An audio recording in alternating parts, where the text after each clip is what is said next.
Bienvenue sur Africa 24 dans cette nouvelle édition de l'Africa Tonight. Voici les titres.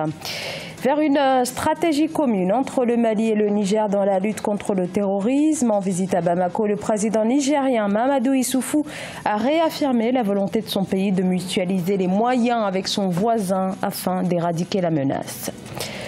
Placé sous le thème « Tirer parti des partenariats pour promouvoir la diversification économique et la création des emplois dans les économies africaines », la 5e édition du forum Investir en Afrique s'ouvre ce mardi 10 septembre à Brazzaville, au Congo. Face aux importations massives, notamment de céréales au Cameroun, les productions locales peinent à être écoulées. L'exécutif dit avoir entendu le désarroi des acteurs de l'industrie agroalimentaire. Le Niger souhaite renforcer sa coopération avec le Mali dans la lutte contre le terrorisme, volonté réaffirmée par le président Mahamadou Issoufou. Le dirigeant nigérien en visite samedi à Bamako, en déplacement intervenu quelques jours après les attaques meurtrières qui ont frappé la région où la menace se situe surtout dans la bande frontalière est du Burkina Faso. Reportage de notre correspondant au Mali, Mokhtar Bari. À l'invitation de son homologue Ibrahim Boubacar Keïta, président de la République du Mali, le président Issoufou Mahamadou du Niger a effectué le 7 septembre 2019 une visite d'amitié et de travail au Mali. Le président en exercice de la CEDEAO, qui partage avec le Mali une frontière de 821 km, partage aussi les mêmes problèmes sécuritaires. Nous constatons avec beaucoup de regrets qu'il y a des mouvements signataires des accords de paix d'Alger qui ont une position ambiguë. Nous ne pouvons plus l'admettre, surtout que cela a eu des conséquences sur notre sécurité. Il y a eu des attaques contre le Niger avec la complicité de ces mouvements. Le président Ibrahim Boubacar Keïta a exposé à son homologue Issoufou Mahamadou l'évolution de la situation sociopolitique et sécuritaire marquée par les attaques terroristes dans le nord et le centre du pays et des efforts de dialogue politique inclusif au Mali. Et nous sommes dans un temps également où tous les parcours sont tracés, où nous veillons, la communauté internationale aussi veille, mais elle doit veiller de manière égale. Les deux chefs d'État fondent l'espoir que le sommet extraordinaire de la CEDEAO prévu le 14 septembre à Ouagadougou débouchera sur des mesures fortes à même de mobiliser la communauté internationale, notamment les États-Unis qui hésitent toujours à soutenir le G5 Sahel. La diaspora togolaise désigne depuis le 1er septembre les délégués du Haut Conseil des Togolais de l'extérieur. Une élection importante car il en va de la représentation des ressortissants dans leur pays d'origine. 315 candidats sont en lice. Les résultats, eux, sont attendus le 11 septembre. Reportage entre correspondants, Temefa Kofi. Au soir de ce mardi 10 septembre 2019, 77 délégués seront élus pour le compte du Haut Conseil des Togolais de l'extérieur, piloté par le ministère des Affaires étrangères par le biais de la direction des Togolais de l'extérieur. Ces élections devront entre autres aboutir à une meilleure organisation et gestion des difficultés que rencontre la diaspora togolaise. Le Haut Conseil va s'atteler aux préoccupations de nos compatriotes, donc de la diaspora. Donc les questions de coordination des projets donc de développement, donc des questions donc concernant la demande d'assistance de l'État. Alors que le ministère des Affaires étrangères rassure sur le caractère apolitique de ces élections, des délégués au Haut Conseil des Togolais de l'extérieur, au sein de l'opposition togolaise, notamment au Parti des Togolais, ces élections sont de nature à cristalliser les frustrations. Et les choses essentielles, c'est de donner la possibilité aux Togolais de la diaspora de pouvoir jouir pleinement de leurs deux nationalités, c'est de pouvoir donner le droit à ces Togolais de participer aux élections, c'est de donner le droit à ces Togolais de ne pas avoir de tracasseries quand ils rentrent dans leur pays, etc. Ce sont autant de choses qui sont des préoccupations réelles, fondamentales et dont on ne prend pas compte aujourd'hui.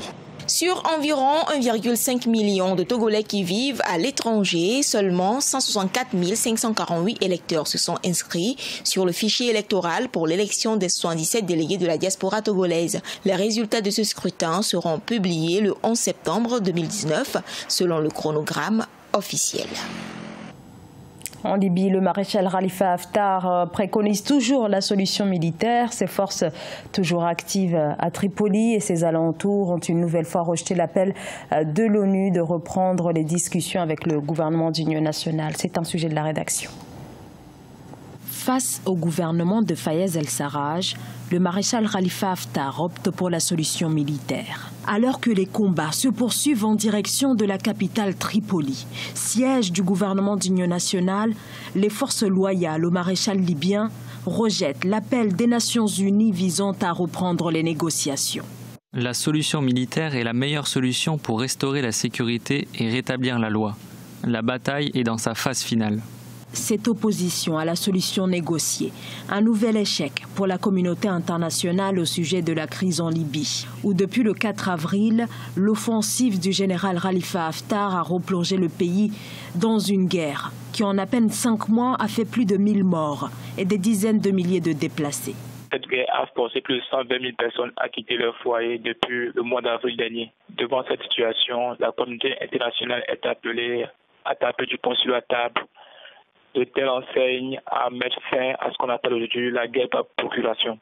Ne nous cachons pas la face, la guerre en Libye aujourd'hui est devenue une guerre par procuration où certaines puissances soutiennent les forces du général Haftar et d'autres soutiennent le gouvernement basé à Tripoli. Donc il revient à la communauté internationale, mais aussi à l'Union africaine qui vit cette situation sans pouvoir intervenir, appeler ces puissances, mais aussi les forces en présence en Libye, à s'asseoir de telle sorte que les tueries au port de Tripoli puissent cesser. Sans cela, la situation en Libye risque de décimer tout le pays et les pays avoisinants auront une conséquence incalculable. Une opposition persistante entre l'Est et l'Ouest. De son côté, Ghassan Salamé se veut optimiste. L'envoyé spécial de l'ONU en Libye estime qu'un accord politique entre le général Haftar et le gouvernement d'union nationale reste encore envisageable. La reprise du dialogue politique et la désignation d'une ligne de cessez-le-feu serait aujourd'hui l'une des options discutées.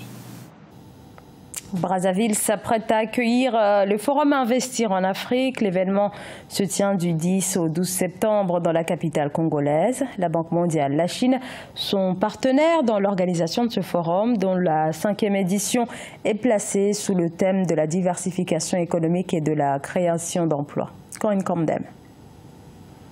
Placée sous le patronage du président congolais Denis Sassou Nguesso, la 5e édition du Forum Investir en Afrique s'ouvre ce mardi 10 septembre à Brazzaville. Tirer parti des partenariats pour promouvoir la diversification économique et la création des emplois dans l'économie africaine, c'est le thème de cette édition qui fera notamment la part belle au partenariat public-privé et au climat des affaires sur le continent. Plusieurs chefs d'État africains seront présents à cet événement. Comme on dit, l'information est la matière première de nos économies modernes. Le Congo, en organisant ce forum, naturellement, se donne l'occasion de découvrir davantage, d'apprendre davantage, d'identifier davantage les partenaires éventuels avec lesquels il faut compter demain après-demain. Promouvoir la diversification des économies africaines et la création d'emplois, essentiels pour l'avenir du continent, c'est l'objectif de ce rendez-vous qui examinera les moyens pour susciter les partenariats et la coopération régionale afin de soutenir ces objectifs de développement.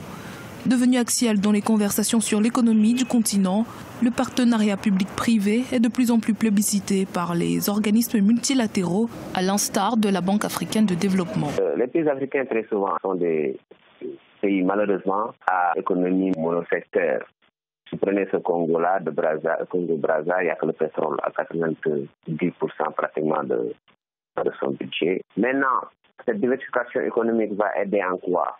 Va permettre à des pays comme le Sénégal, avec son arachide et l'anacarde, à se faire des partenaires au niveau africain. Et peut-être même ce partenariat-là peut aboutir à une industrialisation. C'est la même chose avec le cacao ivoirien qui n'est exploité et industrialisé qu'à 50%. Les partenariats publics-privés constituent une réelle opportunité pour l'Afrique. En comparaison avec les autres modes de financement de commandes d'infrastructures, les PPP représentent pour les États un moyen d'utilisation optimale des ressources pour leur politique de développement. Et plusieurs chefs d'État ont fait le déplacement à cette occasion, à l'instar du président angolais Joao Lourenço, accueilli par le chef de l'État congolais Denis Sassou Nguesso. Et sachez que vous pourrez suivre en direct sur Africa 24 ce mardi 10 septembre ce 5e forum Investir en Afrique en direct de Brazzaville à partir de 8h30 GMT. Une émission qui vous sera présentée par Fanny Mounichi en compagnie d'invités et de nos envoyés spéciaux à Brazzaville. La consommation alimentaire au Cameroun, les productions locales sont tirées par la demande urbaine, mais les villes restent dépendantes des importations de riz et de blé. Conséquence, des filières entières sont directement menacées. Sur place, le gouvernement se dit engagé à promouvoir la commercialisation des productions locales. Siamlo Victoria Sedji. Le gouvernement camerounais fait la promotion du consommé local. Face au gap important qu'engendrent les importations massives de produits, les autorités se sont concertées début septembre avec les acteurs clés de l'industrie agroalimentaire.